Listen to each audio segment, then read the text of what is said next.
Hey hi guys, welcome back to our channel. ഞാനിപ്പോൾ പറയാൻ പോണത് ജസ്റ്റ് ഒന്ന് ഇമാജിൻ മാത്രം ചെയ്യുക. നിങ്ങളൊരു പുതിയ വീട്ടിലേക്ക് താമസം മാറാണ്. നിങ്ങളുടെ കയ്യിൽ ഒരു ഫോട്ടോ ഉണ്ട്. ആ ഫോട്ടോ നോക്കാനായിട്ട് ചുമരിലൊരു ആണടിക്കുകയാണ്. പക്ഷെ അവിടെ വലിയൊരു ഹോൾ ഉണ്ടായി. സാധാരണ ഒരു ഹോളല്ലേ പറഞ്ഞ് നിങ്ങളും കെയർ ചെയ്യാതെ വിടുകയാണ്. പക്ഷെ ആ ഹോളിനപ്പുറത്ത് ഒരു അമാനുഷികം ഉള്ളത് നിങ്ങൾ അറിയുമ്പോൾ എങ്ങനെയുണ്ടാവും? സോ അതുപോലുള്ള ഒരു ഹോളിൻ്റെ അടുത്താണ് ഈ കഥയുടെ ഹീറോയിനും വിട്ടുപോകുന്നത്. അധികം വൺലൈനർ ഒന്നുമില്ല, ഡയറക്റ്റ് സ്റ്റോറിയിലേക്ക് പോകാം. പക്ഷെ അതിന് മുമ്പായിട്ട് ചാനൽ സബ്സ്ക്രൈബ് ചെയ്യുക, വീഡിയോക്ക് തന്നെ ലൈക്കും ചെയ്യുക. ആൻഡ് ഒരു കാര്യം കൂടി, ഈ വീഡിയോ 2 പാർട്ടായിട്ടാണ്. ഫസ്റ്റ് പാർട്ടിൽ ഫിലിമിൻ്റെ കഥയും സെക്കൻഡ് പാർട്ടിൽ എൻഡിങ് എക്സ്പ്ലനേഷനും. So let's start.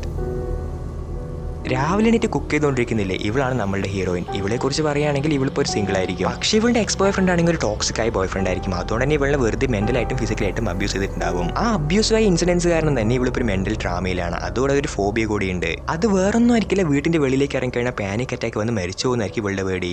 ഇത്ര നേരം കഷ്ടപ്പെട്ടുണ്ടാക്കിയ ഫുഡെല്ലാം താഴെ വീണ് പോകുകയാണ്. ഫ്രിഡ്ജിലും വേറെ ഒന്നും ഉണ്ടാവില്ല. ആസ് യൂഷ്വൽ നമ്മൾ ഈ അവസ്ഥയിൽ എന്ത് ചെയ്യും? ഫോൺ എടുത്ത് ഫുഡ് ഓർഡർ ചെയ്യും. അത് തന്നെയാണ് ഇവളും ചെയ്യുന്നത്. പക്ഷേ ആ ഫുഡ് വരുന്നവരെ വെറുതെ ഇരിക്കണ്ടേ? അതുകൊണ്ട് തന്നെ ഒരു ഫോട്ടോ ഇവളുടെ ബെഡ്റൂമിന് ഫേസ് ചെയ്യുന്ന രീതിയിൽ തൂക്കിയിടാവാണ് റെഡി ആവുകയാണ്. ഇവള് ജസ്റ്റ് ഒരു ആണി ചുമരിലേക്ക് അടിക്കുകയാണ്. പക്ഷെ ചുമരിലാണെങ്കിൽ വലിയൊരു ഓട്ടം തന്നെ ഉണ്ടാവും. പക്ഷേ ഈ ഹോളിനെ അവൾ ഇഗ്നോർ ചെയ്യാണ്. അതിനോട് തന്നെ അവളുടെ ഫുഡും ഡെലിവറി ചെയ്യും. ഈ ഷോട്ടിലാണെങ്കിൽ ഇവൾക്കുള്ള ഫോബി എത്രത്തോളം ഉണ്ടെന്ന് കാണിക്കുകയാണ്. ഫുഡ് ഡെലിവറി ചെയ്തിട്ടുണ്ടാകും, അത് വെളിയിൽ പോയിട്ട് പോലും എടുക്കുന്നില്ല. ജസ്റ്റ് കൈ മാത്രം പുറത്തേക്കിട്ട് വെളിയിൽ നിന്ന് ഫുഡ് എടുക്കുകയാണ്. ഇവളിപ്പോൾ ഉള്ളതാണെങ്കിൽ ഇവളുടെ ഫ്രണ്ടിന്റെ വീട്ടിലായിരിക്കും. അതുകൊണ്ട് തന്നെ ഉണ്ടായ ഹോളിനെ കുറിച്ച് ആ ഫ്രണ്ടിനെ അറിയിക്കുകയാണ്. കൂടെ തന്നെ ഈ വീടിന്റെ ബ്ലൂ പ്രിന്റ് വേണം പറഞ്ഞിട്ട് മെസ്സേജ് അയക്കും. ഫുഡ് കഴിച്ച ഐറ്റം കിടന്നുറങ്ങാനും പോവാണ്. പക്ഷേ ഇവിടെ നിന്നിട്ടായിരിക്കും ഇവൾക്ക് ഡിസ്റ്റർബൻസ് തുടങ്ങുക. ഇവൾ ഉണ്ടാക്കിയ ഹോൾ ഇവളുടെ ബെഡിന്റെ ഓപ്പോസിറ്റ് ആയിരിക്കും. അതുകൊണ്ട് തന്നെ അത് നോക്കിക്കൊണ്ടിരിക്കും. പെട്ടെന്ന് ഒരു സെക്കൻഡ് അത് അടുത്ത് വന്ന് പോണ പോലെ തോന്നുകയാണ്. അടുത്ത ദിവസമാണെങ്കിൽ ഇവൾക്ക് ഡോക്ടറിന്റെ ഒപ്പം സ്കൈപ്പ് മീറ്റിംഗ് ഉണ്ടാവും. അതുകൊണ്ട് തന്നെ ടിപ് ടോപ്പായി റെഡി ആയിട്ട് മീറ്റിംഗ് അറ്റൻഡ് ചെയ്യാണ്. അതിൽ ഡോക്ടർ ആണെങ്കിൽ ഇവളിനോട് നീ വീട്ടിൽ ഒറ്റയ്ക്ക് ഇരുന്ന് കഴിഞ്ഞാൽ നിന്റെ പ്രോബ്ലം ശരിയാവില്ല, പകരം നീ കുറച്ച് റിലാക്സ് ആവണം, മൈൻഡ് ഫ്രീ ആക്കണം, അതിന് നീ കുറച്ച് പുറത്തിറങ്ങിയാലേ പറ്റൂ. കൂടെ ഞാൻ തരുന്ന മരുന്ന് കഴിച്ചതിന്റെ പ്രോബ്ലം വേഗം ശരിയാകുമെന്ന് പറയാണ്. ഇതിനൊക്കെ ഇവളും തലയാട്ടും. ഡോക്ടർ അത്രയ്ക്ക് പറഞ്ഞുകൊണ്ട് തന്നെ മരുന്ന് വാങ്ങാനായിട്ട് പുറത്തു പോകാണ്ട് റെഡി ആവുകയാണ്. ആ വാതിൽ വരെ പോയി നിൽക്കും. പക്ഷെ പെട്ടെന്ന് മൈൻഡ് ചേഞ്ച് ആയിട്ട് ആ മരുന്ന് ഓൺലൈനിൽ ഓർഡർ ചെയ്യും. യൂട്യൂബിൽ വീഡിയോ നോക്കി മെഡിറ്റേഷൻ ചെയ്യാൻ പറഞ്ഞ് ഇരുന്നിട്ടേ ഉണ്ടാവുള്ളൂ. പക്ഷെ അതിനോട് തന്നെ ഇവൾ ഓർഡർ ചെയ്ത മരുന്നാണെങ്കിൽ ഡെലിവറി ചെയ്തിട്ടുണ്ടാവും. ആ മരുന്നിന്റെ ബോക്സ് വന്നെത്തിയത് മലയുള്ള കഫ് സിറപ്പ് എടുത്ത് കുടിക്കുകയാണ്. കാരണം ഇവൾ കുറേ ആയിട്ട് ചുമയുണ്ടാവും. അത് നേരെ ഡോക്ടറിനെ പോലും കാണിച്ചിട്ടുണ്ടാവില്ല. ഈ സൈഡ് ഇവൾ ഉണ്ടാക്കിയ ഹോളില്ലേ, അതിനുള്ളിൽ 4 തലമുടി വെളിയിലേക്ക് വന്നിരിക്കുകയാണ്. ഇതെല്ലാം കാണുമ്പോൾ നമ്മൾക്ക് ഒരു ക്യൂരിയോസിറ്റി ഉണ്ടാവും, ആ വാളിനപ്പുറത്ത് എന്തായിരിക്കുന്നത്. പക്ഷെ ഇവൾക്കാണെങ്കിൽ അതൊന്നും തന്നെ ഇല്ല.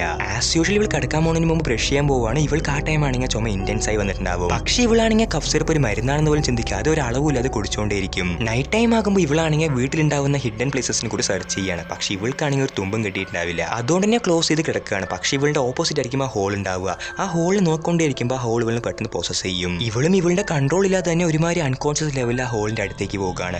അതേ ടൈം ആ ഹോളിന്റെ ഉള്ളിൽ നിന്നാണെങ്കിൽ ആരുടെയും അറിയാത്ത ഒരു നാവ് വെളിയിലേക്ക് നിൽക്കുന്നുണ്ടാവും. ഇവളുടെ നേരേക്ക് ആ നാവ് നിൽക്കുകയാണ്. ഇവളാണെങ്കിൽ ഒരു ആലോചനയില്ലാതെ ഡയറക്റ്റ് ആയിട്ട് ആ നാവിനെ കിസ് ചെയ്യാൻ തുടങ്ങും. പക്ഷെ പെട്ടെന്ന് ബെഡിൽ നിന്ന് എണിക്കുകയാണ്. ഇങ്ങനെയുള്ള ഒരു വൃത്തിയുടെ സ്വപ്നം കണ്ടുകൊണ്ട് തന്നെ അന്നത്തെ ദിവസവും തുടങ്ങും. ഇതിൽ കുറച്ചുകൂടെ പ്രശ്നം തരാനായിട്ട് ഇവളുടെ എക്സ് ബോയ് ഫ്രണ്ട് ആണെങ്കിൽ വീട്ടിന്റെ വെളിയിൽ നിൽക്കുന്നുണ്ടാവും. ഇവളോട് വെറുതെ സോറി ചോദിക്കുകയാണ്. പക്ഷേ ഇവളാണെങ്കിൽ കൺവിൻസ് ആവണേയില്ല. അവനും കുറേ നേരം കത്തി നോക്കിയിട്ട് ഒരു റെസ്പോൺസ് ഇല്ലാത്തതുകൊണ്ട് തന്നെ ഒരു മെസ്സേജ് ഇവൾ കൊടുത്തു വെച്ച് നടന്നു പോകും. പക്ഷേ ഇവളാണെങ്കിൽ ഇങ്ങനെ ബോയ് ഫ്രണ്ട് ഒന്ന് പ്രശ്നം ഉണ്ടായിട്ട് പോയ കാര്യം പോലീസിനെ അറിയിക്കുകയാണ്. പോലീസും ഇവളുടെ സേഫ്റ്റിക്കായിട്ട് വീട്ടിൽ CCTV ക്യാമറ സെറ്റ് ചെയ്യാൻ പറയും. അതുകൊണ്ട് തന്നെ അന്നെ CCTV ക്യാമറ വാങ്ങിച്ച് റൂം മുഴുവൻ സെറ്റ് ചെയ്യാണ്. പക്ഷേ ഇവളുടെ ഹെൽത്ത് കണ്ടീഷൻ ആണെങ്കിൽ കുറച്ചുകൂടെ മോശമായിട്ടുണ്ടാവും. എന്നാലും ഇവൾ വെറും കഫ് സിറപ്പ് മാത്രമേ കുടിക്കുന്നുണ്ടാവുക. അതേ ടൈം ഈ സൈഡ് ആ ഹോളിനെ കാണിക്കുകയാണ്. അതിന് സൈസ് ആണെങ്കിൽ കുറച്ചുകൂടെ വലുതായിട്ടുണ്ടാവും. സമയം പോകും തോറും ഇവളുടെ ഹെൽത്ത് കണ്ടീഷൻ വീണ്ടും പോസ്റ്റ് ആവുകയാണ്. അതും അല്ലാത്ത ആ ഹോൾ ആണെങ്കിൽ ക്രാക്ക് ആയിട്ടുണ്ടാവും. ഇത് ഇവളും കാണാണ്. പക്ഷെ കാണാൻ ഡിസ്റ്റർബൻസ് ആയതുകൊണ്ട് തന്നെ വാതിലടിച്ച് കിടക്കുകയാണ്. പക്ഷെ അടുത്ത ഷോട്ട് തന്നെ ഇവൾ എണീക്കുന്ന ഹോളിന്റെ താഴ്ന്നായിരിക്കും. അവിടെ എങ്ങനെയൊന്നും ഇവൾക്കും അറിയില്ല. ശരി, ബെഡിൽ പോയി കിടക്കാവുന്നതാണെന്ന് പോകുമ്പോഴായിരിക്കും ആരുടെ ഒരു പല്ല് താഴെ കിടക്കുന്നുണ്ടാവുക. ഇത് കണ്ടുടനെ വേഗം ഇവളുടെ വായിൽ കൈയിട്ട് പല്ലെല്ലാം ചെക്ക് ചെയ്യാണ്. പക്ഷെ ഇവളുടെ ആയിരിക്കില്ല ആ പല്ല്. ഇതേ ടൈം ആ ഹോളിനുള്ളിൽ നിന്നാണെങ്കിൽ ഒരു സൗണ്ടും വെളിയിലേക്ക് വരുന്നുണ്ടാവും. ഇതെല്ലാം കണ്ട് പേടിച്ച് ഇവൾ വേഗം റൂമിലേക്ക് പോവുകയാണ്. ആ റൂമിൽ CCTV ഉള്ളതുകൊണ്ട് തന്നെ അത് ഫുട്ടേജ് ചെക്ക് ചെയ്യാൻ വേണ്ടി നോക്കുകയാണ്. അത് കാണുന്ന ഇവളുടെ കണ്ണടക്കം തള്ളിപ്പോകും. കാരണം ഇവൾ തന്നെയായിരിക്കും ഒരു കൺട്രോളും ഇല്ലാതെ ഹോളിന്റെ അടുത്തേക്ക് പോയിട്ടുണ്ടാവും. അങ്ങനെ പോയത് മാത്രമല്ല, അത് ഇവളുടെ വയറ്റിനുള്ളിൽ നിന്ന് ആരുടെ കൈയും കാലും എടുത്ത് ആ ഹോളിന്റെ ഉള്ളിലേക്ക് ഇടുകയാണ്. ഇത് കാണുന്ന ഇവളും കൺഫ്യൂഷനിൽ ഇരിക്കുമ്പോഴായിരിക്കും ആ ഹോളിൽ നിന്ന് വരുന്ന സൗണ്ടും കൂടി വരിക. അതുകൊണ്ട് തന്നെ വേറെ വഴിയില്ലാതെ ആ ചുമരിനപ്പുറത്ത് എന്താണെന്ന് അറിഞ്ഞിട്ട് ആ ചുമര് പൊളിക്കാൻ തീരുമാനിക്കുകയാണ്. ഒരു വലിയ ചുറ്റി കൊണ്ടുപോയി ചുമരിലേക്ക് തല്ലുകയാണ്. അതാണെങ്കിൽ ഒരു ചുമര് പോലും ഇല്ല, വെറും ഒരു മരം മാത്രം. ഇതുപോലെ സീക്രട്ട് റൂമുള്ള കാര്യം ഇവളുടെ ഫ്രണ്ട് കൊടുത്ത ബ്ലൂ പ്രിന്റിൽ പോലും ഉണ്ടാവില്ല. ഇവളും അതിനുള്ളിലേക്ക് പോകുകയാണ്. അങ്ങനെ ഉള്ളിലേക്ക് പോയി ഇവൾ എത്തണതാണെങ്കിൽ ചുറ്റും പുകകൊണ്ട് കവർ ചെയ്തൊരു സ്ഥലത്തായിരിക്കും. അതിൽ ഇവൾക്ക് ഓപ്പോസിറ്റ് ആയിട്ടാണെങ്കിൽ ഒരു ചെയർ ഉണ്ട്. പക്ഷെ ചെയർ ഉണ്ടാക്കിയിരിക്കുന്നത് മുഴുവനായിട്ട് മനുഷ്യന്മാരുടെ കൈയും കാലും കണ്ണും അങ്ങനെ കുറെ ഓർഗൻസ് വെച്ച് മാത്രമായിരിക്കും. ആ ചെയറും അതിന്റെ പവർ ഉപയോഗിച്ച് ഇവളിനെ കൺട്രോൾ ചെയ്യാൻ സ്റ്റാർട്ട് ചെയ്യും. ഇവളും അതിന്റെ പുറത്തേക്ക് വരാൻ നോക്കുന്നുണ്ട്. പക്ഷെ എത്ര ശ്രമിച്ചിട്ടും പറ്റുന്നില്ല.